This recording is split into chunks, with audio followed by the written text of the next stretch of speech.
Hey, this is Tommy Womack, and you are tuned in to Undergroundopolis.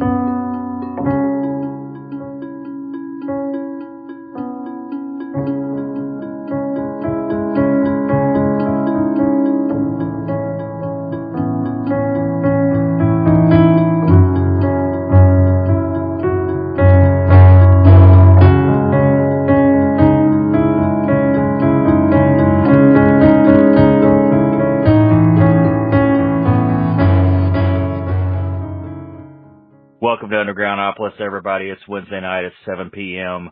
And you know what time it is. It's time for us to talk to some of the coolest people that are making music right now. Tonight's episode is brought to you by Anchor, of course, Shadow Star Books, listeners like you, and our next guest is Emma Paunil. Emma is an author and musician for over 20 years. She has a science background. The book Gentle Dragons, Healing and Dealing of Emotions and Feelings, and also Queen Tween the Cat, a story of gratitude and compassionate attitude. And we'll just go ahead and bring her right on. Tell us who you are, where you're from. Hi there. My name is Emma Paunil. I'm originally from Tucson, Arizona, but I am now stationed in New Mexico. And as you suggested, I do have a 20-year piano background, but I'm excited to eventually announce my first vocal release coming up this September 10th on World Suicide Prevention Day. Oh, cool, yeah. Yeah, I'm a huge supporter of any suicide prevention, man. I lost my guitarist a couple of years ago, but I'm a huge supporter. Oh, no. I mean, that's. Go ahead. I'm very sorry. I'm very sorry to hear about your. I know. I'm very sorry to hear about your loss. That it is a topic that does. I believe, as for what I've been talking, all the people I've been talking with, I believe it does affect every single person to some degree, whether or not it's indirect. You know somebody who has committed suicide, or if you've considered it yourself, or you know of people that you may be worried about considering suicide. It's a topic that I think is really swept under the rug, in society, or at least it's kept a lot of hush-hush in that a lot of people don't want to share those types of things. But honestly, I think it's something that crosses almost every person's mind, and it needs light shined upon it. It does. And I try to do any kind of event that I can when it comes to suicide prevention. And it is true. It's like people don't want to talk about it, even the people considering it, because and I kind of get it too. It's like when you feel that bad, nobody wants to be around you. People don't want to be around you when you're like that, and which is maybe kind of a bad thing to say. But it's a feeling. I think that right there is actually, you feel that people don't want to be around you. You feel to some extent that it's your fault that you're like that, and nobody else should have to deal with that. But at the same token, you can always reach out for help, and that's the premise behind my release, Soul Flame, that will come out on September 10th.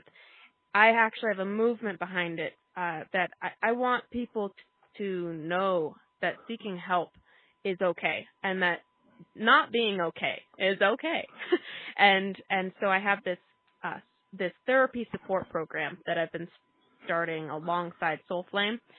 Basically a campaign that I'm designing to raise money so that way I can actually help those who feel that the financial burden of paying for therapy, which if you don't have insurance, sometimes it can cost up to $120 per session, where that can be kind of discouraging if you feel like, hey, maybe I should consider getting help. And then you see that, and then you look at your bank account. So I'm making this campaign for Soul Flame so that way I can try to raise money for applicants that might feel that the financial burden of therapy is too much as well. Soul Flame, is this going to be an event? Is this an album, or is this What's Soul Flame? Soul Flame is my first single, vocal release that I'm putting Okay. out. I currently just have a lot of neoclassical pieces, as I have a 20-year piano background. Neoclassical is my style that I do for children's books, for helping children with anxiety and reducing stress levels. But Soul Flame is what I call neo-alt pop. That's the genre I've kind of given myself, neoclassical alternative pop. And that is my debut vocal release. Okay. And what you said is you built a campaign. What I'm trying to get is like, are you, and you're helping others, is there some type of event that you're going to be doing? Well, the event, my intention, and this is just a big goal, I'd like to be able to have an event on World Suicide Prevention Day, but at this time, it is going to be the release, the music video officially releasing. And in addition, I'm currently interviewing therapists and putting together basically a packet of information so that way I can demystify the concepts of therapy. So it might not necessarily be a formal event like typical bands and such, but it is a movement that I'm trying to launch alongside this release. Well, keep me in the loop on that, because I could also talk about that. You know, I'll still bring that up because it is important to me, and it's important to people that listen. I know because people that listen to the show tell me about stuff like that. You know, people that listen and the viewers. Yeah. Well, I would be happy to share you some links. Yeah, absolutely. If you get sometime on Facebook, there's Fiends of Undergroundopolis. It's just like it sounds, Fiends of Undergroundopolis is a discussion group. That's a good place to put stuff. Okay. I'll definitely keep that in mind. Okay. Yeah. What first got you into music? When did you start? I started, well, actually, my mother forced me into music when I was 4 years old. That was the beginning of it. It was a shove the nose in the piano. This is what you're doing, and you're not getting out of it until I say so. And so I did piano, and was dragged through it for quite some time. And of course, through being 10 years old and muttering about having to practice 60 minutes a day, every week, I suddenly discovered that I would seek refuge at the piano when, as an 11-year-old, I experienced my first loss, and the only way that I knew how to cope with it was to go sit down at the piano and play Chopin's Waltz in B minor, and that was the song that kind of initiated my, hey, piano's not that bad. Music isn't that terrible. And it just kind of escalated from there. I started really realizing as a teenager and into my young adulthood that every time I would reach a low, I went to the piano. And at the lowest of lows, about 5 years ago or so for me, was when I actually created Soul Flame, which will be that release in September. So, like I said, it just all kind of escalated from that one moment as an 11-year-old. What would be your creative process like for Soul Flame? Is there a tactic involved there? Well, I am an improvisation artist, and gotcha. Everything I create, including my Gentle Dragons album that goes alongside the children's book, The Gentle Dragons, my creative process for that is that I literally just write down a suggestion for myself and go off of that suggestion. Sometimes the suggestion is a name. Sometimes the suggestion is a place, a thought, a vision, or an image that I think of, like a lighthouse. And I just sit down at the piano, and with that thought or feeling or energy, I improvise.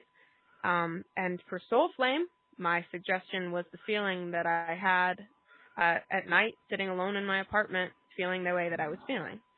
And so I never really, despite my formal training in classical music and in composing, I find that my best work comes from improvisation. You create music in a fifth wheel trailer? Is that what you was telling me before the show? Yes. Is that true? It makes the best studio. It is very true, and I am proud to say it. where when COVID hit, my husband and I sold everything that we had, land-wise and property-wise and house-wise, and we just bought a fifth wheel trailer and we traveled for a bit.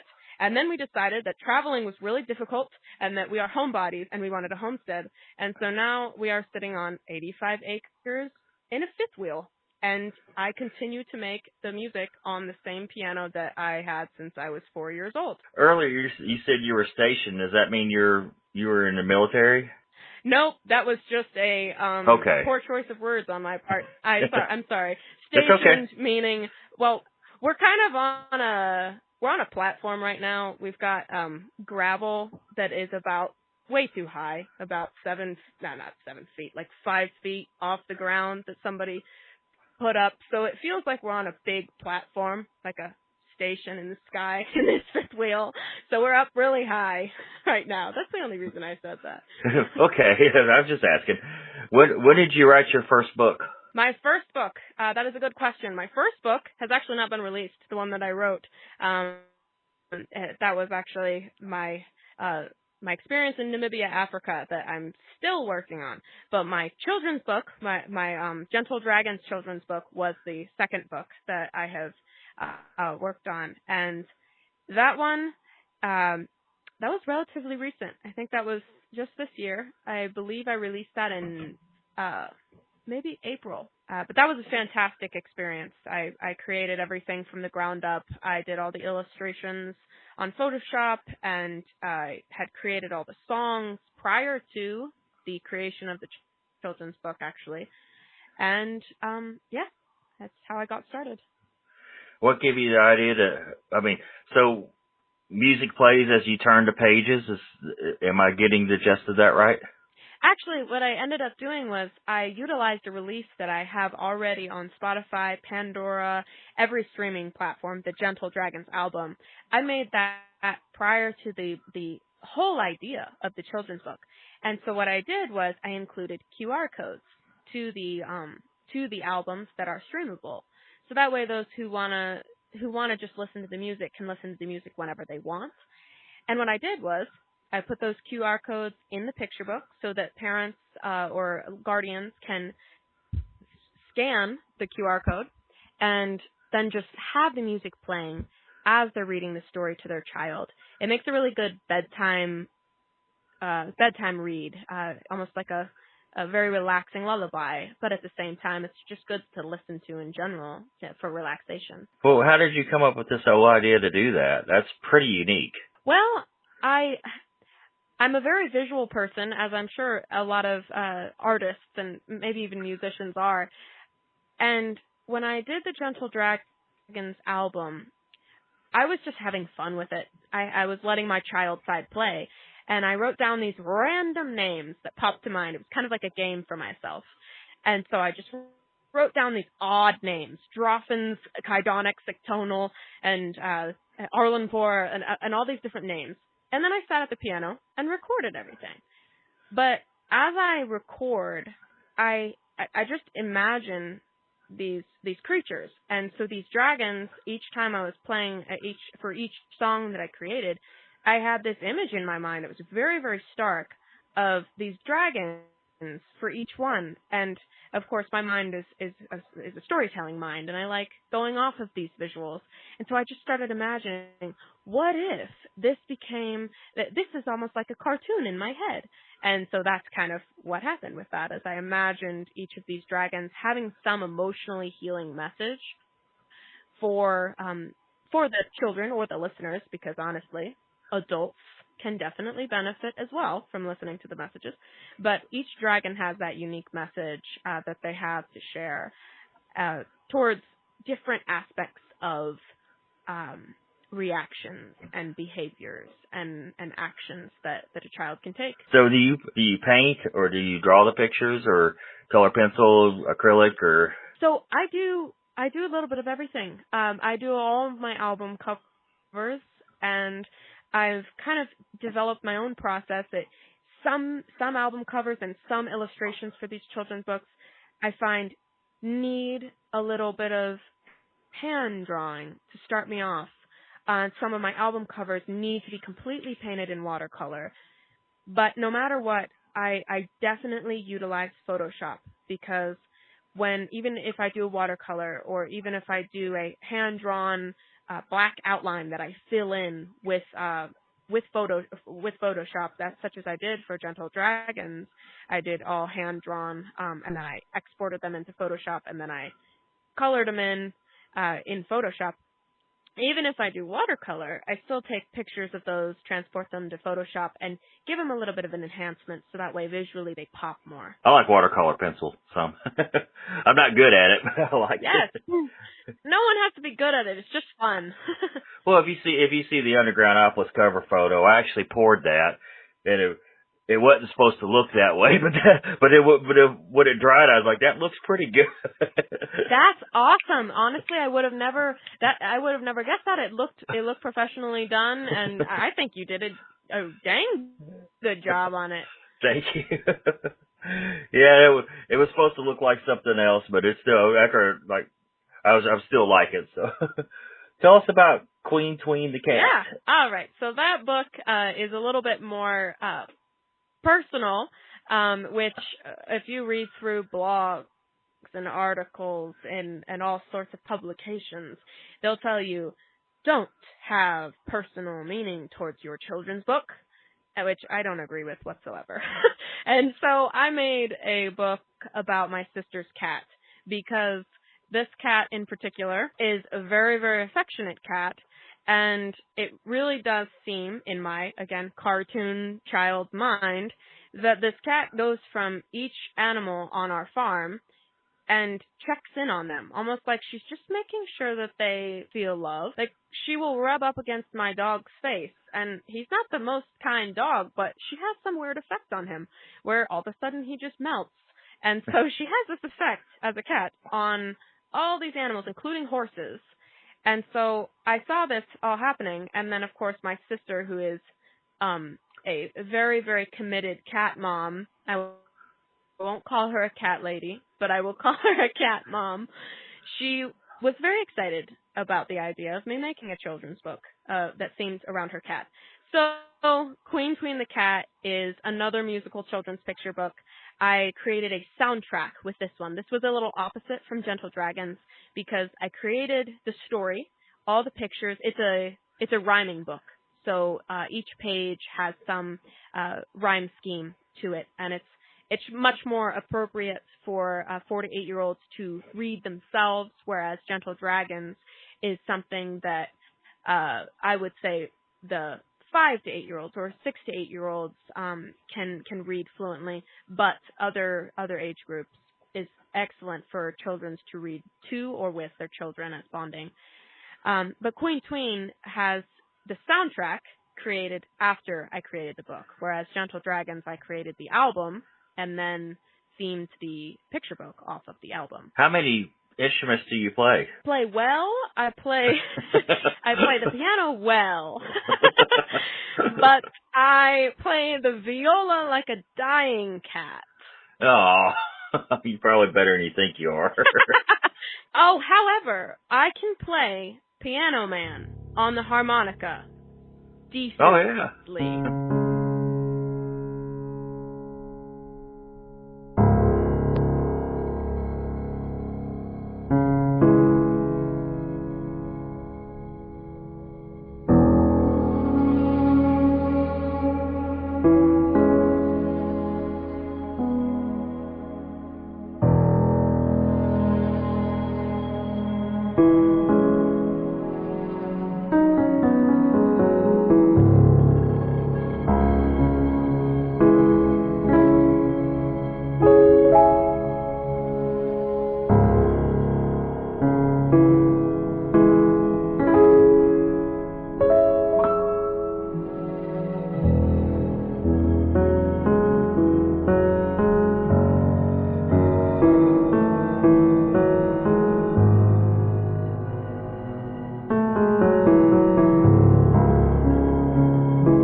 Oh, my favorite song to perform would have to be Lucifer, actually. That is one that was a total accident as a creation, as part of my album, The Archangels. And the reason I like that one, number one, is because it was a total accident on my part. As part of my, as part of my creative process, I was just, like I said, I have this child mind that is like, oh, that might be a good idea. And so I thought, and I will share this. I'm not, just because of the mistake that happened, I'm not a Christian, and I support anybody's spirituality. I totally just wanted to create this album because I thought, this seems like a fun idea. So I created this album, The Archangels, because I wanted to kind of learn more about, I wonder what the names are out there of these archangels. And I found this publication that said that Lucifer was an archangel. And then I started with that. And so I had a list of 7 archangels that I thought there were based off of my limited research and knowledge in the subject. And I improvised 7 songs that included this archangel that I'm aware that Lucifer is, according to the text, not an archangel anymore, but used to be. So I thought that might be a decent one to include just for the heck of it. So I did. And then after I created the album, not after I released it, right before I released it, I found another publication that said that the archangels did not include Lucifer. And then I panicked. And I thought, oh my goodness, I don't want to make people mad. That's not what I want. I don't want to upset people just because I got something wrong. And so I decided, you know what, but I can't get rid of this because I love the visuals that come with this very dramatic neoclassical piece, Lucifer. And so I said, I can't get rid of this one. I'm publishing it as a single, and then it can just be an accidental on the album. And so I did. And the reason I love performing that one, not only because it's so dramatic and it has such an impressive visual to the point where I'd like to make a music video for it, it took off on streams for me. And it was actually my first successful release neoclassically. Total accident, didn't expect it to be that way, thought that everyone would hate it, and then it ended up blowing up faster than all the other ones. Well, that's awesome. There are other, because I love talking about angels, man. I always have. You go to the Bible, it only mentions 1 or 2, or maybe the Catholic Bible will mention like 1 or 2 more than just your regular King James Bible. But I think it's only a total of 3 that are mentioned by name. So there's other places to find it where these angels come. You know, what are they called? Bartleby. Stuff. Did you make it other angels? I did actually. I have Michael, Gabriel. I got Uriel, and then I've got Saraquel, and I'm forgetting now. Remiel, Raphael. Yeah, Raphael. I believe Raguel as well. And again, I'm not educated on it. That's why I said I didn't want to upset people, because there are so many different names, and there's even translations of the names. They go by different names. And so I became overwhelmed in the process of that release. But I do love Michael, the one that I created. Michael, Gabriel is a very unique piece. It actually includes horns in it as well. And I think it's actually Raphael is a really successful one, and that has happened as well. That's really awesome. And you can hear these songs on what? Spotify, Amazon, iTunes? Yes, all the above. All the above. You can go to Apple Music. You can go to Amazon Music, and then Pandora even, actually. Oh, wow. That's hard to get on Pandora. Yes. I was so happy about it, and that's what I was saying. I had a little stumble where, unfortunately, my distributor accidentally made a mistake, and Pandora took down all of my stuff. I had 38 songs on Pandora, and it was an accident, but then they were able to reinstate them on their platform with the Pandora Live as well, and I was so grateful for it, but unfortunately, my momentum slowed because of that little hiccup for a week, my stuff was accidentally taken down. And nevertheless, I believe that everything happens for a reason for some way. But yes, you can hear that whole album on Pandora as well. Did you publish these books yourself? Did you go through a desktop or publishing or anything like that? Or did you do all this on your own? I did all of this on my own mostly. I mean, I did Kindle Direct Publishing for my children's books. That's because still I on found your it own. was the most affordable. Oh, well, yes. But still, I did that just because it was way more affordable. I've done a lot of research on the self-publication, and for my goals, I felt that KDP was a good place for me to go through. Got anything you want to add before we wrap this up? I don't really have anything other than congratulations on starting up your open mic night again this year. I really think that that's a great endeavor to be bringing art and helping people share their voice and share their music to the community. I really applaud you on doing that. Well, I thank you for reminding me to bring it up. I said I got to bring it up. No problem. It's worth bringing up. Oh yeah, if you're listening locally in Louisville, yes, Wednesday nights at Dundee Tavern out in the Highlands on Dundee Road, we will be starting the open mic back up outside under the canopy every Wednesday night, 7 to 10. And I bring all the equipment up. You pretty much just got to plug and play. We'll just do a little shameless self-promotion there. Thank you for reminding me. What is your... No problem. And don't... You can find your books on Amazon, in print and ebook. Yes, you can find my children's books, my musical children's picture books, along with guided planners and journals as well, all on Amazon. You can look up Emma Paunil on my Amazon author page, and you'll find all of my publications. You can also go to www.emmapaunil, that's Emma, EMMAPAU, N as in Nancy, IL.com, and you can find all my projects that I'm doing all on my website. I want to thank you so much for being such an awesome guest and really sharing some really cool stories. And be sure to check out Undergroundopolis on YouTube. Check it out. Go like our Facebook page, like Emma Paunil Music on Facebook. If you're into Fiends of Undergroundopolis book, some of you have already liked her page because we talked about it in the group.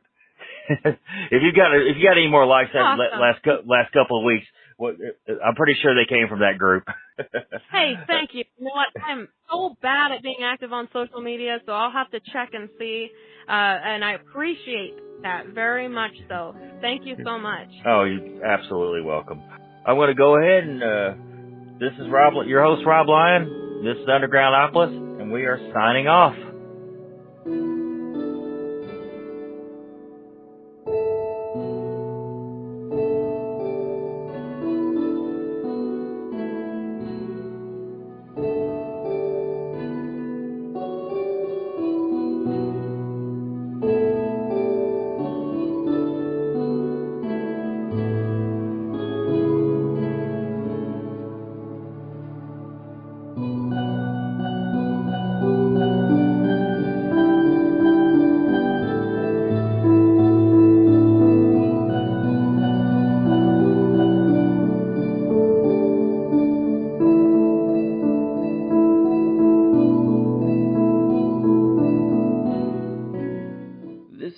Martinez, host of Dark Days of Dorothy Gale.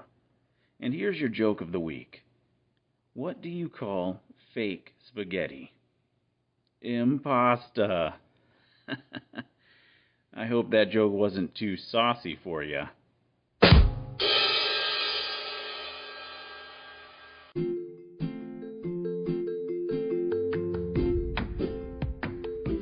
That is all our time we have for now.